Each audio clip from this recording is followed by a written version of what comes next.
తోకల ఎలుక కథ. ఒక చిన్న గ్రామంలో ఒక వింత ఎలుక ఉండేది. ఆ ఎలుకకు ఒక్కటి కాదు, రెండు కాదు, మొత్తం 7 తోకలు ఉండేవి. అది పాఠశాలకు వెళ్తుంటే పిల్లలు చూసి నవ్వేవారు. 7 తోకల ఎలుక, 7 తోకల ఎలుక అని ఆట పట్టించేవారు.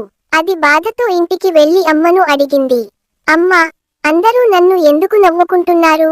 అమ్మ ప్రేమగా చెప్పింది, బాధపడకు బిడ్డా, నీవు ప్రత్యేకమైన వాడివి. అని ఎలుకకు చాలా బాధగా ఉండేది. ఒక రోజు అది ఒక తోకను కత్తిరించుకుంది. మరుసటి రోజు పిల్లలు మళ్లీ నవ్వారు. 6 తోకల ఎలుక. ఇలా రోజూ ఒక తోక తగ్గించుకుంటూ చివరికి ఒక్క తోక మాత్రమే మిగిలింది. అయినా పిల్లలు నవ్వడం ఆపలేదు. అప్పుడు ఎలుకకు ఒక విషయానికి అర్థమైంది. మనల్ని మనం మార్చుకున్నా అందరినీ సంతోషపెట్టలేము. మనం ఎలా ఉన్నామో అలా గర్వంగా ఉండాలి. తర్వాత ఎలుక తన మిగిలిన తోకతో సంతోషంగా ఉండి ధైర్యంగా పాఠశాలకు వెళ్ళింది. దాని ఆత్మవిశ్వాసం చూసి పిల్లలు కూడా దానితో స్నేహం చేశారు. నీతి: ఇతరులు ఏమంటారో కంటే మనం మనల్ని ప్రేమించుకోవడం ముఖ్యం. ప్రతి ఒక్కరూ ప్రత్యేకమే.